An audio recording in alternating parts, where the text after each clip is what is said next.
नमस्ते। चलिए आज इतिहास की एक सबसे ड्रामेटिक कहानी की गहराइयों में चलते हैं।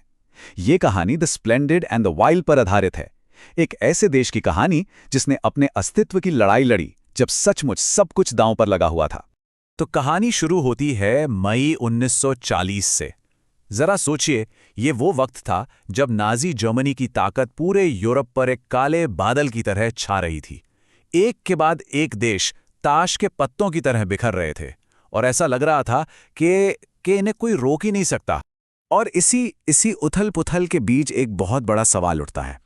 एक देश जिसका लीडर एक ऐसा आदमी था जिस पर किसी को भी भरोसा नहीं था, वो इस तबाही से बचा कैसे? यही वो सवाल है जो इस पूरी कहानी की जड़ है। तो चलिए कहानी के पहले हिस्से में चलते हैं और मिलते हैं उस शख्स से जिसे उस वक्त कोई हीरो तो क्या, एक सही लीडर भी नहीं मान रहा था, विंस्टन चर्चिल। जिस दिन यानी 10 मई 1940 को चर्चिल प्रधानमंत्री बने, वो देश के लिए एक बहुत बड़े संकट का दिन था।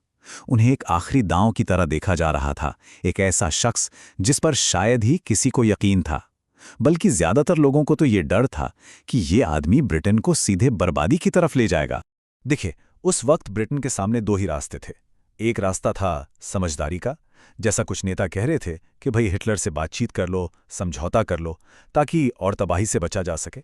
और फिर था चर्चिल का रास्ता।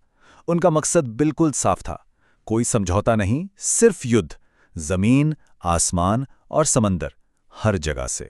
और चर्चिल के इसी फैसले ने ब्रिटेन को एक ऐसे रास्ते पर लाकर खड़ा कर दिया जहां वो बिल्कुल अकेला था। यहां से संकट का एक नया और ज्यादा खतरनाक अध्याय शुरू हुआ, जहां हालात बद से बदतर होने वाले थे। आप अंदाजा लगाइए कि कितनी तेजी से सब कुछ हुआ। चर्चिल के प्रधानमंत्री बनने के बस कुछ ही हफ्तों के अंदर रॉटरडैम तबाह हो गया, डंकर्क से सैनिकों को निकालना पड़ा और आखिरकार फ्रांस ने भी घुटने टेक दिए। अब यूरोप पर नाजियों का कब्जा था और सामने सिर्फ एक देश अकेला खड़ा था, ब्रिटेन। हाँ, डनकर्क से 3 लाख से ज्यादा सैनिकों को बचाना एक बहुत बड़ी मॉरल विक्ट्री थी, इसमें कोई शक नहीं। लेकिन ये एक मिलिट्री डिजास्टर भी था। क्यों? क्योंकि ब्रिटेन ने अपने लगभग सारे भारी हथियार, टैंक, तोपें, सब कुछ वहीं खो दिए थे। मतलब सेना तो थी, पर लड़ने के लिए हथियार नहीं थे। ब्रिटेन जर्मन हमले के सामने बिल्कुल खुला और कमजोर खड़ा था। जब हथियार कमजोर पड़ गए तो जंग का मैदान ही बदल गया। अब ये लड़ाई तोपों और टैंकों से नहीं, बल्कि लोगों के हौसले और उनकी हिम्मत से लड़ी जानी थी। ये वो वक्त था जब चर्चिल की लीडरशिप और ब्रिटेन के लोगों के सब्र का असली इम्तिहान होना था। और इस लड़ाई में चर्चिल का सबसे बड़ा हथियार बने उनके शब्द। उनका वो मशहूर भाषण, हम समुद्र तटों पर लड़ेंगे, हम कभी सरेंडर नहीं करेंगे। ये सिर्फ शब्द नहीं थे, ये एक तरह का मनोवैज्ञानिक कवच बन गए जिसने एक हताश हो चुके देश में दोबारा जान फूंक दी। इसी बीच आम लोगों की जिंदगी एक डरावने रूटीन में ढल चुकी थी। हर रात सायरन की आवाज गूंजती, लोग शेल्टर्स में भागते, रात भर बमबारी का खौफ सहते और फिर सुबह ये देखने के लिए बाहर निकलते कि आज क्या क्या तबाह हुआ है। और चर्चिल की लीडरशिप सिर्फ भाषणों तक ही सीमित नहीं थी, वो असल में फिजिकल थी। वो अपनी सुरक्षा की सारी सलाह को दरकिनार करके बमबारी से तबाह हुए मोहल्लों में लोगों के बीच जाते थे।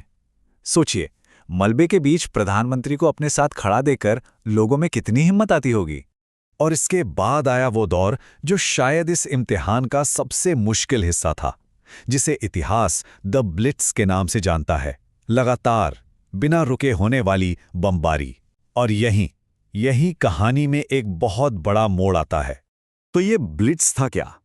ये असल में सितंबर 1940 से मई 1941 तक जर्मन एयरफोर्स का एक लगातार चलने वाला बॉम्बिंग कैंपेन था। महीनों तक ब्रिटिश शहरों पर रात दिन बॉम्ब गिराए गए। मकसद साफ था, आम लोगों का हौसला तोड़ना, और इस कोशिश में हजारों बेगुनाहों की जानें गई। लेकिन यहीं पर हिटलर ने एक बहुत बड़ी, कह सकते हैं एक जानलेवा गलती कर दी। जर्मन एयरफोर्स ने अपनी स्ट्रैटेजी बदल दी। देखिए, पहले वो आरएएफ यानी रॉयल एयरफोर्स के एयरफील्ड्स और रडार स्टेशंस को निशाना बना रहे थे, जिससे आरएएफ पर जबरदस्त दबाव था। लेकिन फिर उन्होंने अपना फोकस बदला और लंदन जैसे शहरों पर बम बरसाना शुरू कर दिया। इस एक बदलाव ने अनजाने में ही सही कमजोर पड़ रही आरएएफ को सांस लेने का और खुद को दोबारा तैयार करने का कीमती वक्त दे दिया। तो इस स्ट्रैटेजी को बदलने का असर क्या हुआ? हाँ, आम लोगों पर दबाव बहुत ज्यादा बढ़ गया, उनकी मुश्किलें बेहिसाब बढ़ गईं। लेकिन दूसरी तरफ RAF के बचने और रिकवर करने की उम्मीद भी बढ़ गई। ये एक बहुत बड़ी कीमत थी जो ब्रिटेन ने चुकाई, लेकिन शायद इसी कीमत ने आखिर में उन्हें बचा लिया। और ये याद रखना बहुत जरूरी है कि ये बचने की कहानी सिर्फ फाइटर पायलट्स की नहीं थी। नहीं, ये पूरे समाज की हिम्मत की कहानी थी। Fire fighters, nurses, arm volunteers, साधारण लोग जो उस मुश्किल घड़ी में असाधारण हीरो बनकर सामने आए। हिम्मत अब किसी एक की नहीं, बल्कि सबकी बन गई थी।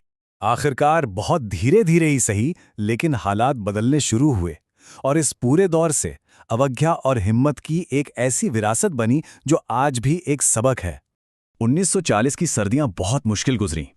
खाने की कमी, कड़ाके की ठंड, लेकिन ब्रिटेन डटा रहा। फिर उम्मीद की किरणें दिखाई देने लगीं। मार्च 1941 में अमेरिका से मदद का रास्ता खुला, और फिर जून में हिटलर ने अपनी सबसे बड़ी गलतियों में से एक की। उसने अपना ध्यान पूरब की तरफ, सोवियत यूनियन पर हमला करने में लगा दिया। अब ब्रिटेन का अकेलापन धीरे धीरे खत्म हो रहा था, और इसी के साथ ब्रिटेन पर सीधे हमले का खतरा टल गया। वो बच गए थे। लेकिन इससे भी बड़ी बात यह हुई कि नाजी जर्मनी के कभी न हारने का जो एक मिथक था, वो हमेशा के लिए टूट गया। दुनिया ने देख लिया कि हाँ, उनका मुकाबला किया जा सकता है, उन्हें रोका जा सकता है। तो इस पूरी कहानी का सार क्या है? ब्रिटेन इसलिए नहीं बचा कि वो सबसे ताकतवर था, नहीं, वो इसलिए बचा क्योंकि उसने हार मानने से साफ इनकार कर दिया। ये हथियारों की नहीं, बल्कि इच्छा शक्ति की जीत थी। और ये कहानी हमें एक बहुत गहरे सवाल के साथ छोड़ जाती है कि किसी भी देश की असली ताकत का स्रोत क्या है। क्या वो उसकी मिलिट्री है, उसके हथियार हैं, या फिर हर मुश्किल को झेलकर भी टिके रहने की उसकी कलेक्टिव विल, उसकी सामूहिक इच्छा शक्ति है।